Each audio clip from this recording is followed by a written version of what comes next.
becoming stone. Atin pong tinalakay nung unang gabi, yun pong mga isipan din ng mga tao na nagkakaroon na sila ng isipan na ang mundo'y magwawakas. Doon sa mga secular na babasahin like Newsweek magazine, Time magazine, nakalatahala sa kanilang cover, yun pong isipan regarding sa end of the world o sa katapusan ng sanglibutan. At sinasabi rin nila what the Bible says about the end of the world. Ang mga taong ito sa secular perspective ay nagkakaroon din ng isipan na ang mundo natin ay matatapos. Nakakaramdam ho sila. Kaya nga yung National Aeronautics Space Administration nagbibigay ng mga kaalaman na meron daw silang mga natutuklasang mga planeta na sinusuri nila kung pwedeng tirahan. Dahil ang ating planeta, whether we like it or not, maging maniwala ka man o hindi, patungo talaga sa kawakasan. Ang mga nagsasabi niyan, yung mga taong wala sa mundo ng relihiyon. Sila po yung mga scientists. Of course, may mga scientists na naniniwala sa Bible. May mga scientists na matatakotin sa Diyos. Pero ang sinasabi natin, maging yung mga scientists na walang kinalaman sa tinatawag na religious perspective, nakakaramdam po sila na magwawakas ang mundo. Matatapos ho ang ating sanglibutan. At ang ating Panginoong Diyos sa pamamagitan ni Kristo ay nagbigay ho ng mga prediction kung paano magwawakas ang sanglibutan. At ang isa sa purpose o layunin ng prophecy ng Diyos ay sinabi niya bago mangyari, upang kung ito'y mangyari ay magsisampalataya kayo. Therefore, prophecy edifies faith. Ang propesiya ay nagpapatibay ng pananampalataya. In a world of uncertainty, Bible prophecy provides us with certainty. Sa mundo ng kawalang katiyakan, ang propesiya ng Biblia ay nagbibigay ng katiyakan. Ang mundo po natin walang katiyakan, lalo na sa tinatawag na modernong isipan. Sa postmodern thinking, wala hong katiyakan ang takbo ng buhay at ng sanglibutan. Pero kung titingin po sila sa sinasabi ng Diyos sa Biblia, yung mga prediction ng Diyos nagbibigay sa atin ng kapanatagan, nagbibigay sa atin ng katiyakan, na ang kanyang salita, God's Word can be trusted. Tingnan po natin yung timeline na binabanggit natin mula nung unang gabi ng ating pag-aaral. Ang Babylon sa kanyang kalakasang, yung tinatawag na Neo-Babylonian Empire ay naghari sa loob ng 66 years. Sila po'y nagtapos noong 539 BC, nung sila po ay tinalo ng Medo-Persia na kumakatawan sa dibdib at bisig na silver or pilak. Yung Babylon po ang head of gold, pero ang tumalo, mas inferior, mas mababang kalidad, silver na kumakatawan sa dibdib at bisig na pilak. Sumunod ang Medo-Persia, naghari sa loob ng 208 years. From 539 BC, nung tinalo nila ang Babylon, up to 331 BC. So 208 years naghari ang Medo-Persia, at ang sumunod ay ang Gresya na naghari din sa loob ng 163 years. Yung kanilang kingdom naging makapangyarihan for about 163 years, from 331 to 168 BC. Tinalo sila ng Fourth World Kingdom, ang Rome, na kumakatawan sa binting bakal. Pinakamatagal ang Roma na namayagpag bilang makapangyarihang kingdom sa buong mundo, 508 years. Pero walang tumalo sa Roma. Ang Roma nagkawatak-watak. Kaya nga mula sa binting bakal, na-extend hanggang paa. May bakal pero may halong putik na luto. Ang paliwanag ng Biblia, sila'y magkakahalong lahi ng mga tao at hindi sila maglalakip o magsasama na isang kingdom. Dahil kung paano ang bakal hindi lumalakip sa putik, ganun din yung magkakahalong lahi ng tao. Ang Roma walang tumalo, ang Roma nagkawatak-watak. They are the divided Rome sa panahon natin ngayon, Western Europe. Yan po, from 476 AD up to 2019 sa panahon natin ngayon. Gaano nakahabang panahon ang inihintay natin bago dumating yung bato. Tayo po'y naghihintay sa bato na si Kristo. Naghihintay tayo sa loob ng 1,543 years na. So napansin niyo yung mga bilang ng mga taon. Sinabi ng Diyos, matatalo ang Babylon. Nangyari. Sinabi ng Diyos, matatalo din ang Medo-Persia. Nangyari. Sinabi ng Diyos, matatalo ang Gresya. Nangyari. Sinabi ng Diyos, ang Roma magkawatak-watak. Nangyari. Yan yung mga haba ng mga taon ng mga kingdoms na yan. At yung palugit na binibigay pa ng Diyos, kita nyo yan? 1,543 years na, wala pa yung bato na si Kristo.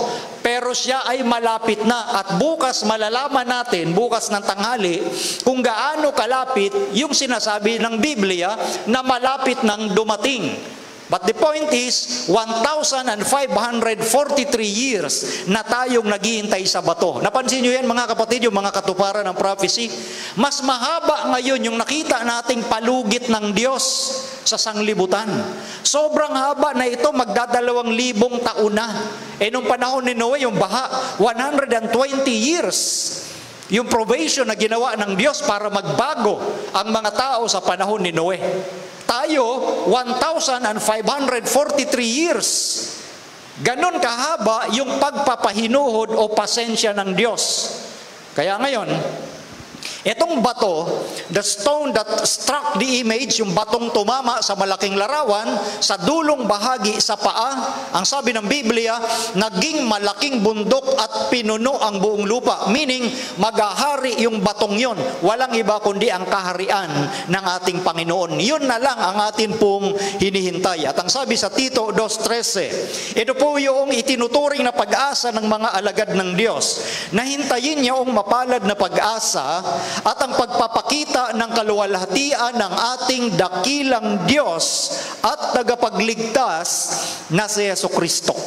Sinasabi dito, sa lahat ng uri ng pag-asa, yung pinakamapalad na pag-asa, the blessed hope, is none other than the second coming of our Lord Jesus Christ. So kung ang mga tao maraming inaasahan sa mundong ito, mga pangarap na gusto nilang abutin, anyway, walang masama sa pangarap. Pero ang pinakapangarap ng mga alagad ng Diyos ay mawakasan ang kasamaan sa mundo, dumating na si Kristo para ang katuwiran ang maghari sa ating sanglibutan.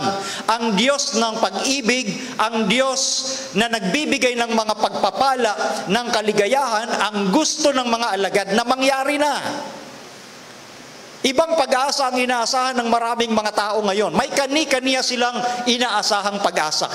Halimbawa, ang inaasahan kong pag-asa, pag ako'y nakapag-abroad, nakapagtrabaho at nakakumita ng dolyar, yan ang aming pag-asa para matustusan ang lahat ng aming pangangailangan.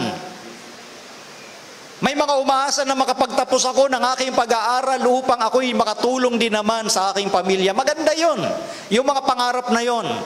Pero ang nais ituro ng Diyos at maging priority natin, sana ay walang iba kundi yung pagdating ng ating Panginoong Jesucristo. Yun yung sinasabi ng apostol na si Pablo na hintayin niya ang mapalad na pag-asa.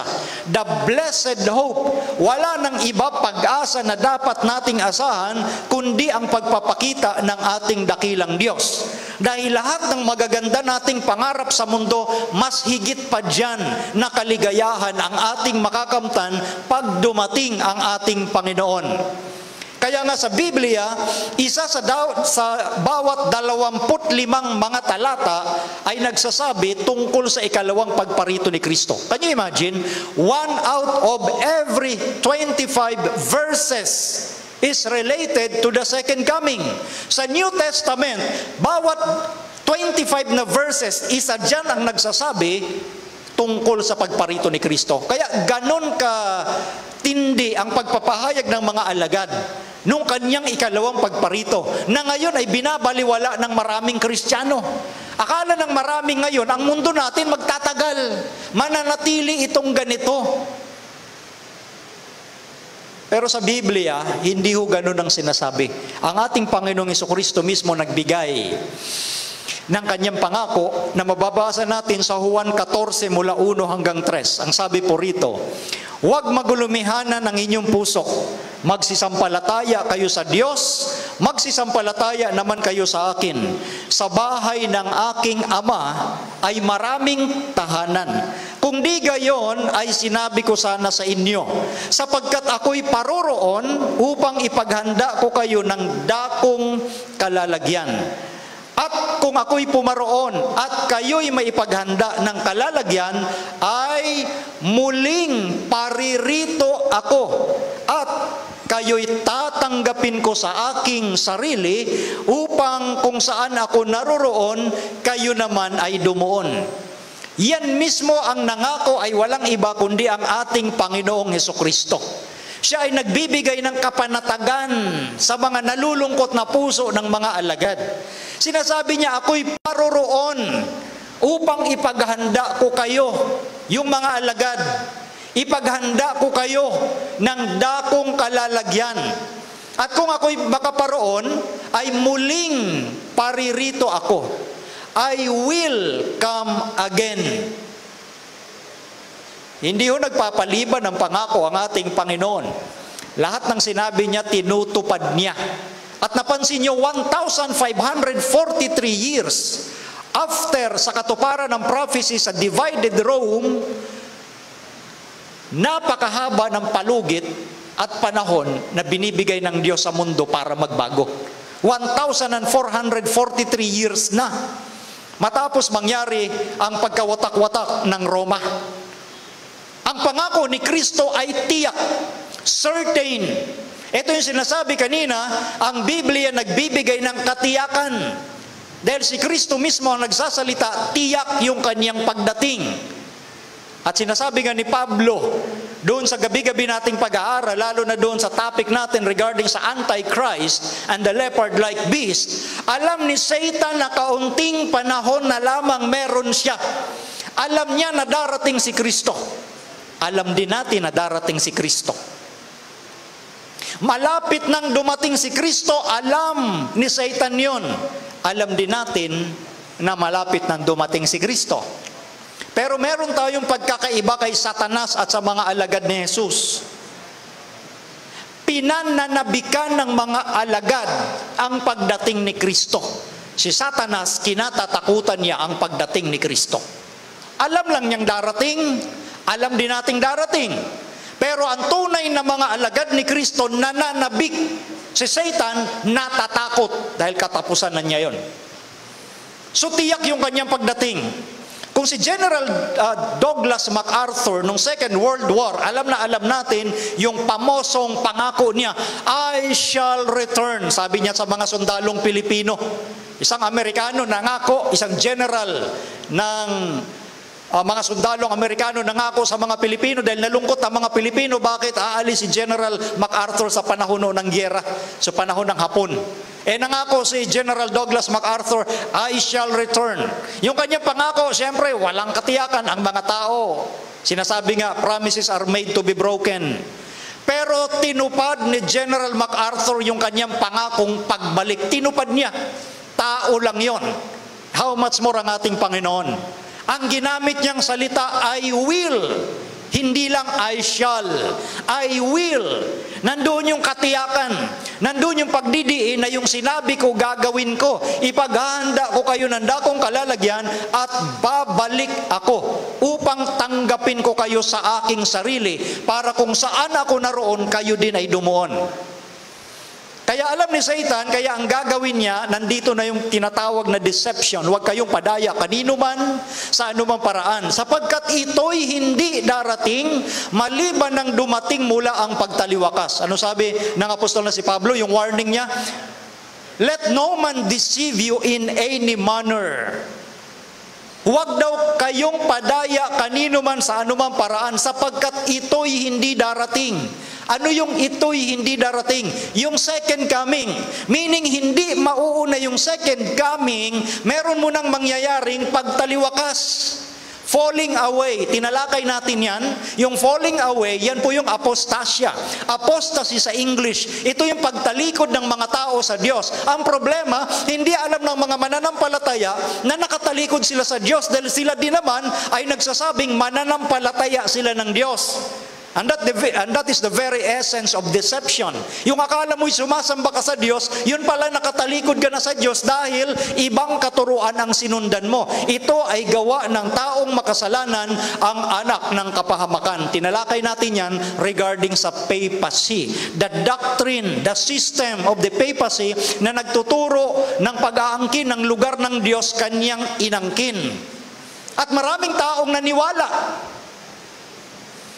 Kaya ngayon ang katuparan ng sinabi ni Pablo, yung second coming hindi mauuna. Alam ni Satan na darating si Kristo, kaya gagawa siya ng lambat, trap, deception, para pagdating ni Kristo, yung mga anak ni Kristo ay maligaw at hindi makasama ni Kristo sa kanyang kaharian. So nakita natin yung great controversy na pinag-uusapan sa Biblia.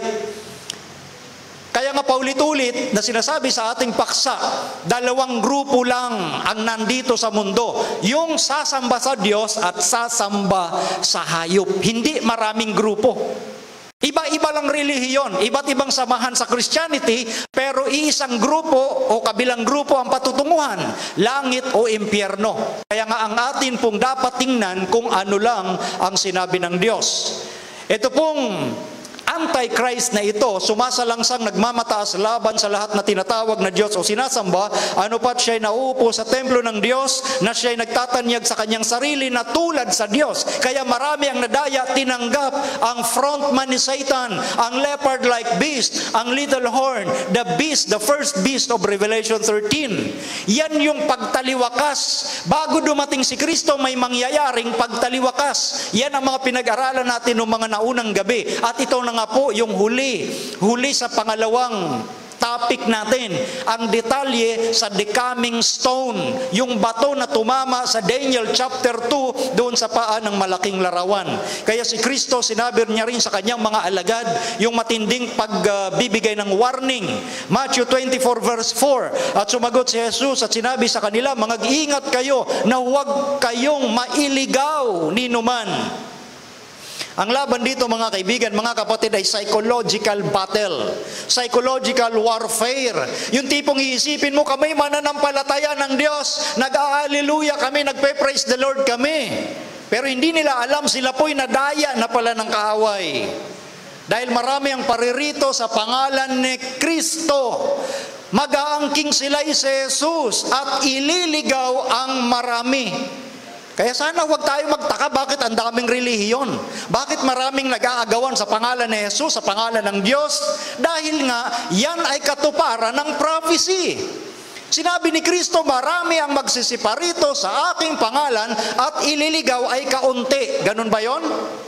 Hindi kaunti, ang ililigaw marami. Kasi ang mga tao mahilig sa pangalan, Jesus, Amang Diyos, Yod-Heh-Waw-Heh, Jehovah, El Shaddai, Shalom. Nakapakinig lang ng pangalan ng Diyos para sa kanila, okay na. Sa Biblia, ang pinag-uusapan, yung doktrina, yung turo, hindi yung magandang terminong pakinggan.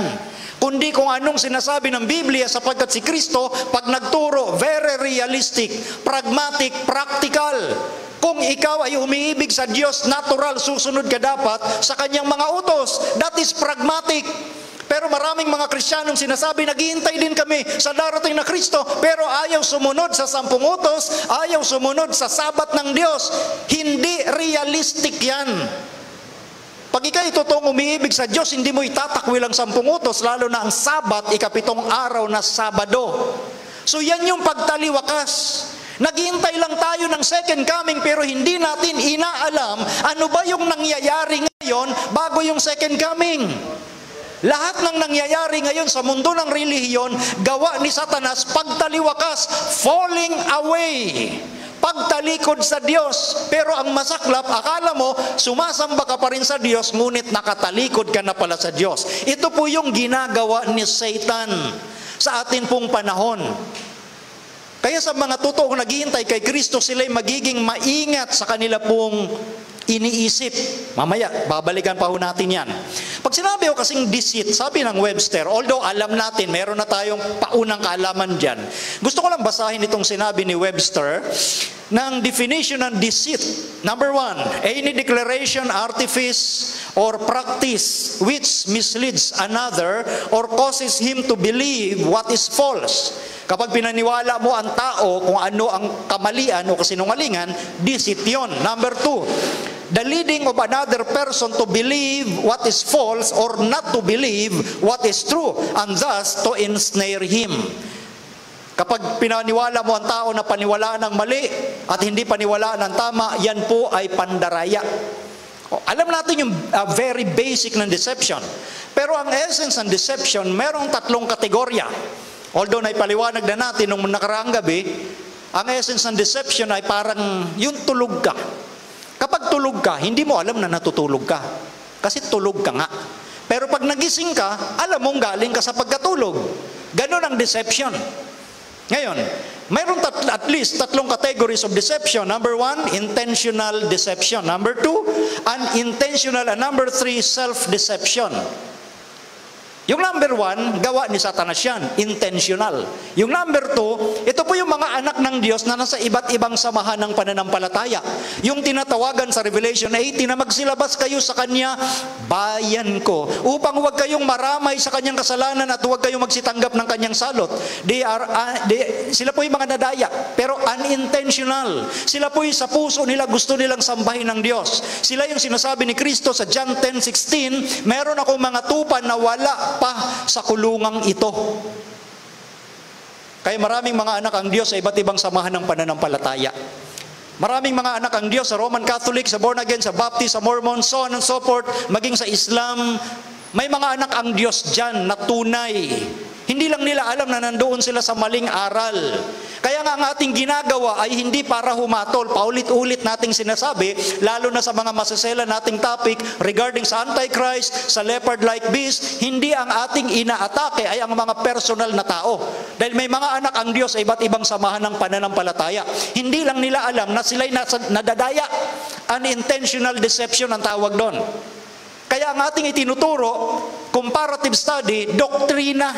Yung doktrina ba na pinaniniwalaan nila, lalo na yung naniniwala sa Antichrist, sa frontman ni Satan, sa leopard-like beast, which is the papacy. Yung doktrina ba ng papacy ay ayon sa Biblia? Hindi. Kasi ang sinasabi nga nila, sila, ang church, mas mataas pa kaysa sa Biblia. Pero maraming mga debotong mga alagad ng Diyos sa mga pananampalatayang yan. Kaya nga sabi ko, personally, ako po'y hanga sa maraming mga debotong Roman Catholic. Mahal ng Diyos ang mga Roman Catholic, pero galit ang Diyos sa Catholicism. Pag sinabing Catholicism, system, doktrina, hindi galit ang Diyos sa tao, kundi saan? Sa turo na lumalaban sa kanyang turo. Kaya sinasabi natin, God loves Roman Catholics, but God hates Catholicism. Yun ang atin nung sinasabi rito, mga kapatid, mga kaibigan. Kaya huwag kong sumama ang loob ng ating mga kaibigan na kapaloob dyan sa mga samahang yan. Ang ating sinasabi rito ay comparative study kung anong sinasabi ng Biblia, base sa salita ng Diyos at base sa naging kaganapan sa kasaysayan. Hindi po kami umaataking personal. Wala ho sa amin yon. Ngayon, pangatlo, ito ang malala, self-deception. Pag self-deception, ikaw na mismo dumadaya sa sarili mo. Yan ang sinasabi sa Santiago chapter 1 from verse 23 hanggang 25. Sinasabi doon na nakikinig ka nga ng salita ng Diyos pero hindi mo naman tinutupad. Katulad ka na isang taong humarap sa salamin, nakita mo kung ano ka, pero binaliwala mo kung ano ka. Dinadaya mo ang iyong sarili, sabi ni Santiago. So, kapag tayo nakikinig lang sa seminar na ito, hindi naman tayo nagdi-decide na tanggapin ang Diyos sa kabila na alam na natin ang totoo, dinadaya mo sarili mo. Yun ang sabi ng Diyos. Okay lang sana kung dayain ako ng iba, pero kung ako mismo dadayain ko sarili ko, pinaka-worst na kalagayan mo yan sa harap ng Diyos. Yung mga taong kumbinsido kung ano ang tama pero hindi lumalagay sa tama, dinadaya mo lang sarili mo. Sayang lang yung pakikinig mo ng turo ng Diyos. Kung hindi mo naman tinatanggap ang Diyos sa iyong sarili. That is the third category of deception. Dinadaya mo sarili mo, self-deception. Ngayon, para hindi tayo madaya, lalo na sa usapin ng pagparito ni Kristo, mayroong sinasabi si Kristo yung manner, yung paraan ng kanyang pagdating. Kasi may mga samahang mananampalataya na nagsasabi, dumating na si Kristo. Matagal na. Noong 1846, dumating siya. Sumabla yung hula. Humula uli. 1919, darating daw. 1919, hindi rin dumating. Kaya ang naging konklusyon nila, dumating na, hindi nga lang nakikita. Ang nakakakita lang daw, yung mga may mata ng pananampalataya. Wow! Kita mo, sumabla yung mga hula, kaya ang doktrina, dumating na, hindi nga lang nakikita. Meron pang ibang nagsasabi, darating si Kristo, sikreto. Uunahin lang yung mga banal. Magkakaroon ng secret rapture. Wow. Sikretong pag-agaw. Halimbawa, kasama mo sa sasakyan ay banal. Sabihin na natin yung driver, banal. Nakasakay ka sa taxi. Pag nawala daw yung driver, hawakan mo na yung manibela. Natural, mababangga ka. Parang nakakatawa, pero totoo yan. 1970s.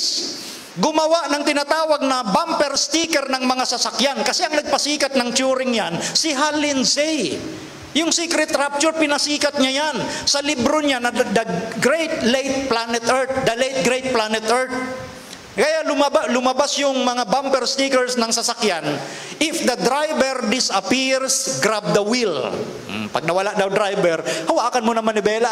Mas malala kung yung nakasakay ka sa eroplano na ang piloto ay banal. Ay maraming mamamatay. Kung nakasakay ka sa barko na ang kapitan ay banal, Secret Rapture, patay kayo lahat. Yun ba ang sinasabi ng Biblia patungkol sa pagdating ni Kristo? Tingnan po natin mula sa bibig mismo ng atin pong Panginoon at ng kanyang mga anghel.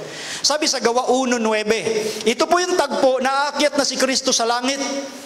Nagpapaalam siya sa kanyang mga alagad. At pagkasabi niya ng mga bagay na ito, nang siya'y tinitingnan nila, ay dinala siya sa itaas at siya'y tinanggap ng isang alapaap. At samantalang tinititigan nila ng mga alagad ang langit habang siya'y lumalayo. Narito may dalawang lalaking nakatayo sa tabi nila na may puting damit. Ito yung pinaniniwalaan nating mga anghel. Na nangagsabi naman, sinabi ng mga anghel na ito, kayong mga lalaking taga-Galilea, bakit kayo'y nangakatayong tumitingin sa langit? Itong si Jesus na tinanggap sa langit mula sa inyo ay paparitong gaya rin ng inyong nakitang pagparoon niya sa langit. Anong sabi ng dalawang mga lalaking nakaputing damit na pinaniniwalaan nga nating mga anghel? Kung paanong si Kristo na nakita na umaakyat sa langit at tinitingnan ng mga alagad habang inaagaw siya sa mga alapap ng langit at lumalayo siya sa kanilang paningin, ang sabi ng mga anghel, itong tinitingnan yung Jesus, paparito ring gaya ng nakita ninyong pagparoon niya. Nakikita ba? Yung pagparito niya, makikita ba? Yes! Dahil sinabi yung salitang gaya. Pag sinabing gaya, pareho gaya nga So yung pagbabalik ni Kristo, ganun din ang magiging sitwasyon. Makikita siya, visible. Hindi siya darating na spiritual na para bagang, oy, may balita, si Kristo nasa New York na. Kaya nga nag-warning nga si Kristo, pag may nagsabi sa inyo, nandyan sa isang silid, nasa disyerto, o kung saan, huwag kayong maniwala. Dahil sinabi nga rito, paparito din siyang gaya. Gaya rin ang inyong nakitang pagparoon niya sa langit. Kaya nga ang Biblia, yung approach niya, historical grammatical approach. Grammar ng tao ito. Sinadya nga ng Diyos na ang ating grammar ang gamitin, although ang grammar natin punong-puno ng pagkakamali, pero tayo kasi nagkakaintindihan sa grammar natin. Pag sinabing gaya, pareho. Yung pagparoon ni Kristo na nakikita, ganun din yung kanyang pagdating kitang-kita. Hindi spiritual. Ang pagdating ni Kristo, visible event na sinasabi rin sa banal na kasulatan, Apokalipsis 1:7. Narito, siya'y pumaparitong nasa sa mga alapaap at makikita siya ng bawat mata at nang nangagsiulos sa kanya. Kita nyo, maging yung mga umulos o nagmalupit kay Kristo, makikita din yung kanyang pagdating. Hindi lang yung mga may mga mata ng pananampalataya ang makakakita. Maging yung mga hindi sumasampalataya, makikita siya. Kasi kasama dyan at nang nangagsiulos sa kanya. Nakita nyo mga kapatid? So literal, makikita, visible. Binigyan pa ng isang parallelism o comparison ng Panginoon yung kanyang pagdating. Matthew 24:27, sapagkat gaya ng kidlat na kumikidlat sa silanganan at nakikita hanggang sa kalunuran, gayon din naman ang pagparito ng anak ng tao. Ikinumpara yung kidlat, pag kumidlat sa east, makikita hanggang sa west. Ganon din ika yung pagdating ni Kristo. Hindi mo mamimiss. Kahit anong ginagawa mo, malalaman mo yon. Ito po yung pagsasalarawan ng ilang artist tungkol sa pagdating, so mga nananabik sa pagdating ng ating Panginoon. Makikita siya at tuwang-tuwa ang mga alagad dahil ito'y mapalad na pag-asa. Maliban sa visible event, maliban sa nakikita talaga literally, si Jesus ay darating na hindi nag-iisa. Jesus will not come back alone. Sabi sa Matthew 25:31, datapwat, pagparito ng anak ng tao na nasa kanyang kaluwalhatian, nakasama niya ang lahat ng mga anghel. Sino daw kasama ni Kristo sa kanyang pagbabalik? 1/3, 1/2, 1/4? Lahat ng mga anghel. So tanungin natin, gaano ba karami yung lahat ng mga anghel na ito? Kaya bang isalarawan niya ng mga artist sa kanilang pagpipinta ng ganun karaming anghel? Gaano ba karami yung dala niyang anghel? Sabi sa Apokalipsis 5:11, at nakita ko at narinig ang tinig ng maraming mga anghel sa palibot ng luklukan at ng mga nilalang na buhay at ng matatanda, at ang bilang nila ay 10,000, tig sa 10,000 at libo-libo. Kapag ganito na ho ang pangungusap ng writer na Hudyo, meaning to say, innumerable, hindi mabilang. 10,000 tig sa 10,000, kaya mo pang bilangin yan. Pero dinagdagan ng at libo-libo, hindi na kayang bilangin. Ganun po ang paraan ng mga Hudyo pag sinabing hindi mabilang, unnumbered. Yan ang sinasabi ko rito. Ganon, kasama lahat ni Kristo ang hindi mabilang na mga anghel. At ang kanyang pagdating, eto na, hindi sikreto, maingay, audible event, maririnig ng lahat. Maliban sa makikita mo, maririnig. Pakinggan niyo po ang sinasabi sa unang Tesalonica 4:16, sapagkat ang Panginoon din ay bababang mula sa langit na may isang, anong sabi dyan? Sigaw. So nasaan yung secret? Nasaan yung secret dyan? Wala akong alam na sikretong sinisigaw. Pag sikreto, sikreto. Pabulong. Pero ang pagdating ni Kristo, may isang sigaw. May tinig ng arkanghel at may trompeta o pakakak ng Diyos, at ang nangamatay kay Kristo ay unang mga bubuhay na maguli. Kita nyo? Napakaingay at mayroon pang mga ibang pangyayari. Yung mga nangamatay kay Kristo, ibig sabihin, yung mga sumampalataya kay Kristo na namatay na, sila ang unang mabubuhay muli. So hindi talaga magiging sikreto dahil kaakibat nito ang iba't ibang mga pangyayari. Yung mga libingan mabubuksan. Mabubuksan ng mga libingan, hindi ito magiging sekreto, malalaman ng lahat dahil mayroon pang sigaw. Maliban doon may mga trompetang dala. Kung yung barangay nga natin, pag piyesta-pesta, kaingay pag nagparada na yung barangay na may mga panugtog, ang ingay na sa barangay mo. How much more kung yung hindi mabilang na mga anghel ay may mga trompeta at sisigaw pa si Kristo na isang arkanghel. Kaya it is an audible. So yung sinasabing secret rapture, ibasura nyo na hong paniniwala yon, sapagkat walang sikreto sa Biblia. Walang sikretong pagdating na sinasabi sa Biblia.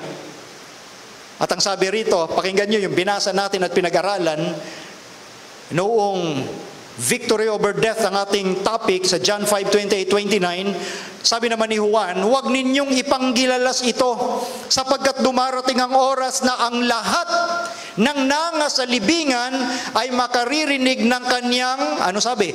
Tinig. At magsisilabas ang mga nagsigawan ng mabuti sa pagkabuhay na muli sa buhay, at ang mga nagsigawan ng masama sa pagkabuhay na muli sa paghatol. Kaysa sila ni Pablo, si Juan at ang ibang mga alagad. Sabi ni Pablo, may sigaw. Dito kay Juan, may tinig na maririnig yung mga patay. Kaninong tinig? Di kay Kristo, yung kanyang sigaw. Maririnig. Yung mga patay na banal mabubuhay, sa buhay na walang hanggan, yung masasamang patay, mabubuhay, pero patungo sa paghatol. You know ang mga pangyayari sa kanyang pagdating. And the righteous living are caught up to meet Jesus. Yung mga buhay, halimbawang tayo'y mapalad na buhay sa araw na yon.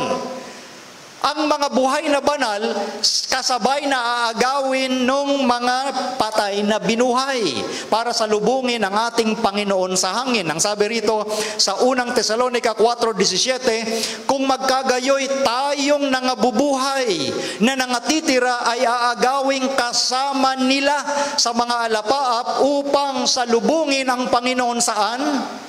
Sa hangin. At sa ganito isa sa Panginoon tayo magpakailanman. Ito po yung malaking pananampalataya ni Pablo. Pansinin niyo, maging si Pablo umaasa na buhay siyang darat na ni Kristo. Ang sabi ni Pablo, isinama niya yung kanyang sarili, tayong nangabubuhay na nangatitira. Si Pablo halos 2,000 taon ang patay. Umasa rin si Pablo na nung kapanahunan niya darating si Kristo. Yan ang mapalad na pag-asa na inasahan ng mga alagad.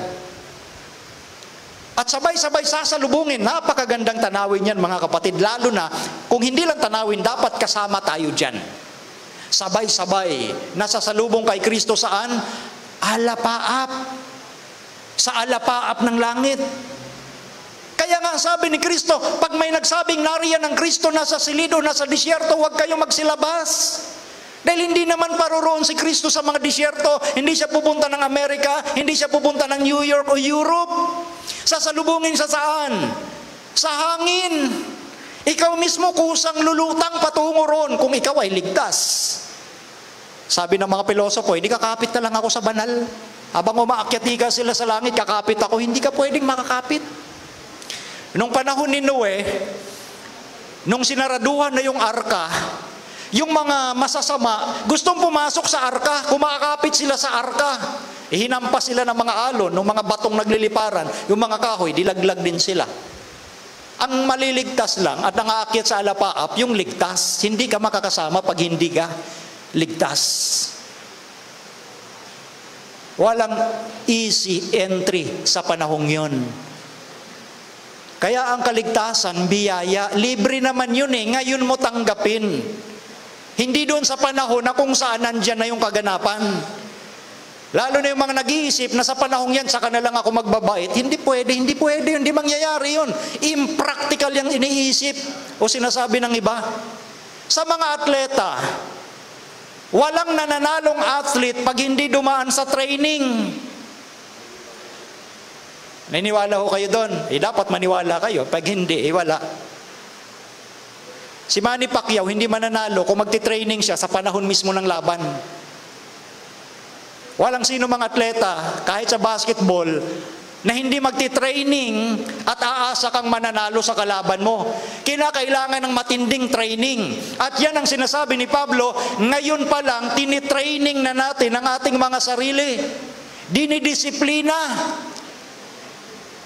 Hindi yung iisipin natin at saka na lang ako magbago, saka na lang ako magpapabinyag, saka na lang ako tatanggap kay Kristo. Pag sinabi mong saka-saka, mawawala ka talaga. Kahit impractical yung iniisip. Kaya nga ang turo ni Kristo, practical, realistic, pragmatic. Reality ito. Kung may tinatawag na training sa physical na competition sa sanglibutang ito, may training din spiritual. Yan ang sinasabi ni Kristo. Ngayon, lahat ng ligtas, mababago, babaguhin tayo. Ang sabi rito sa unang Korinto 15:52-53, sa isang sandali, sa isang kisap mata, sa huling pagtunog ng pakakak, sapagkat tutunog ang pakakak at ang mga patay ay mga bubuhay na maguli, na walang kasiraan, at tayo'y babaguhin. Can you imagine, sa pagdating ni Kristo, walang mga zombie. Di ba, napapanood ninyo sa mga television, sa mga pelikula, yung patay na bumabangon. Hindi ganon. Glorious body. Babaguhin tayo kasi itong ating laman, gaano ka pa kagwapo, gaano ka pa kaganda, hindi yan uubra, hindi ka makakapasok sa langit. Papalitan yung ating laman, papalitan yung ating buto. Dahil may laman at dugo na ukol sa langit.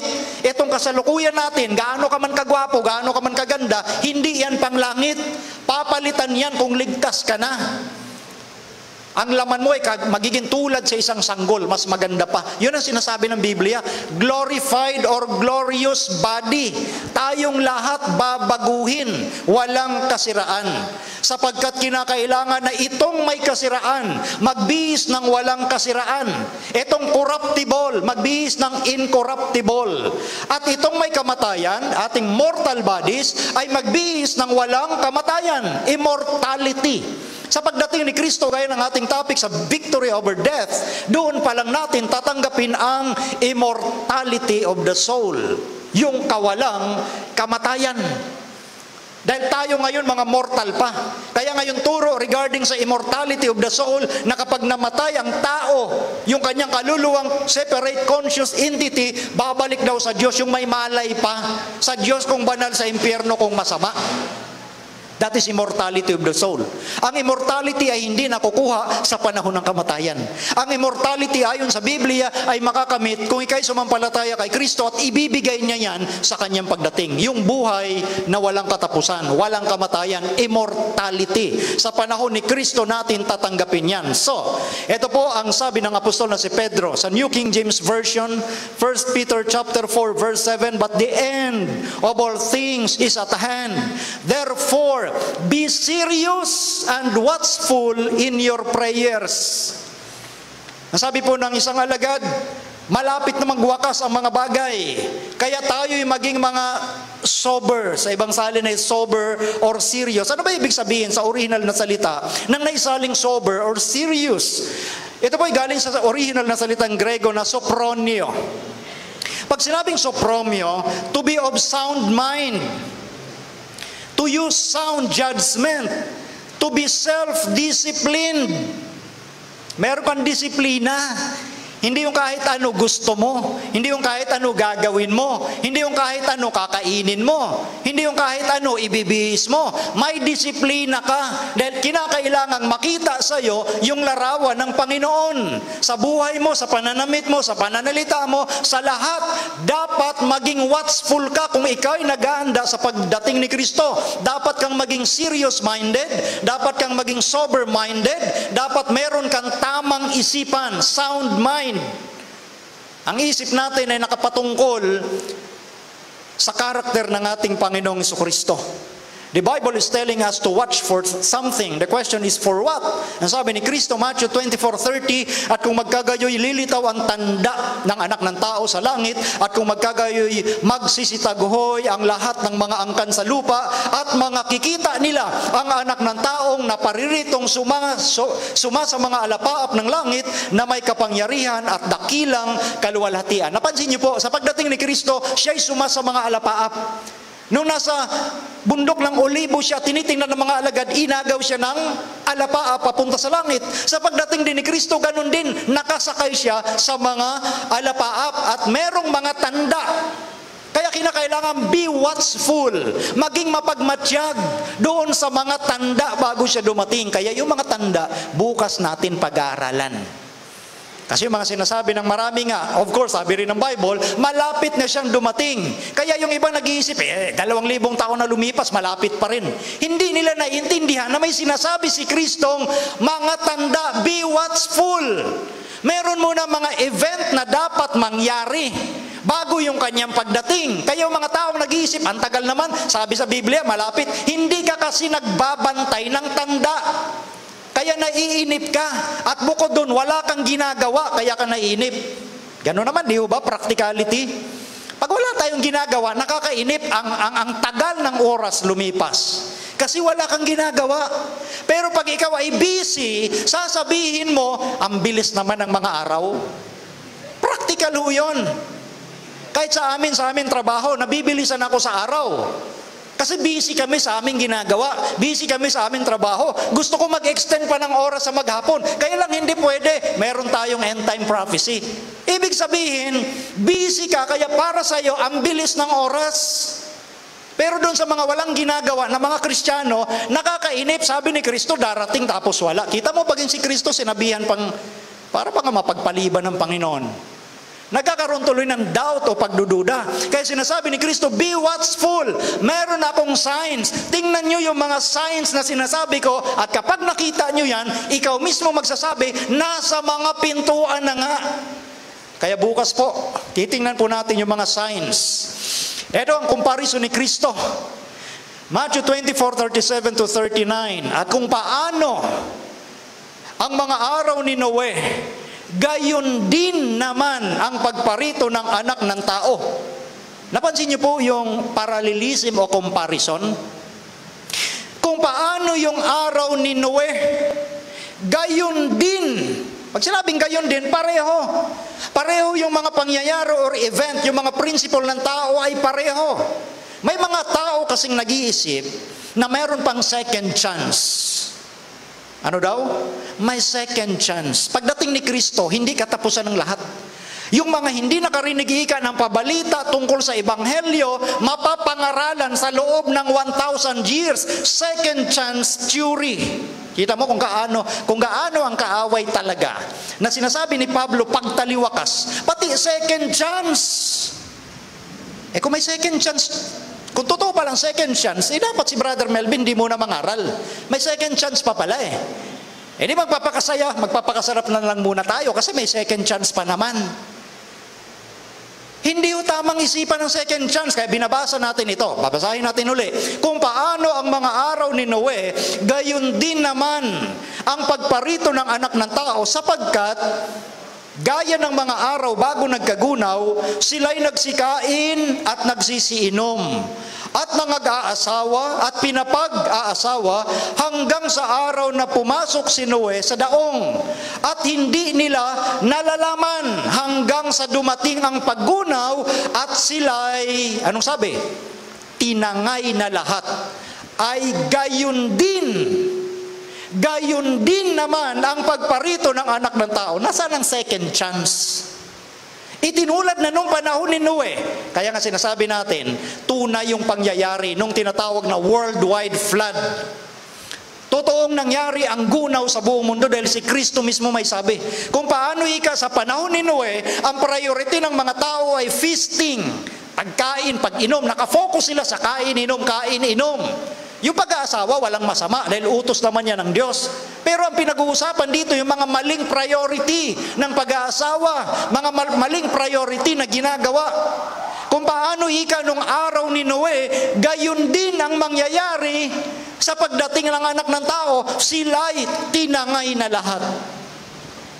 Pareho. Yan yung comparison ni Kristo. Walang second chance. Walang second chance. Ang chance po ng tao ay habang buhay ka. Hindi lang second yun. Kung nabuhay kang 50 years sa mundo, 50 years yung chance mo. Kung nabuhay kang 20 years, 20 years yung chance mo. Kung nabuhay kang 100 years, 100 years ang chance mo. Hindi lang second, third, fourth, fifth. Walang second chance. Pagdating ni Kristo, walang second chance. Kung ikaw ay masama, ayaw mong tanggapin ang kaligtasan, tatangayin ka rin ng kapahamakan. Gayon din. Yan ang sinasabi sa Biblia. That is why, historical, grammatical. Grammar natin, pag sinabing gayon din, pareho. Walang second chance. So, ang second chance theory, mga kaibigan, lalo na sa mga nanonood, itapon nyo sa basurahan. Dahil ang doktrinang yan, basura, galing kay Satanas yan. Niloloko ang inyong isipan na para bagang pag nagloko ka ngayon, okay lang kasi may second chance pa. Lalo ka mapapahamak dyan. Yan yung mga basurang doktrina ni Satanas. Yan yung tinatawag ni Juan, aral ng demonyo.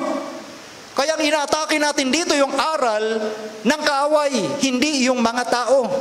Ngayon, balik tayo sa sinabi ni Kristo. Matthew 24:43. Datapot, ito'y talastasin ninyo na kung nalalaman ng puno ng sambahayan, kung anong panahon darating ang magnanakaw, siya'y magpupuyat at hindi niya pababayaang tibagin ang kanyang bahay.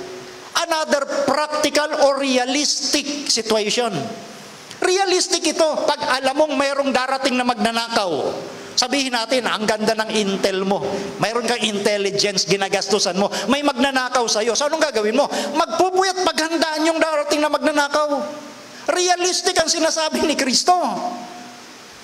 Kaya ganun din yung kanyang pagdating. Kung alam natin na malapit na siyang dumating, nandyan yung matinding paghahanda. Kaya nga, ito yung conclusive statement. Pag sinabing, kaya nga, therefore, it is a conclusive statement.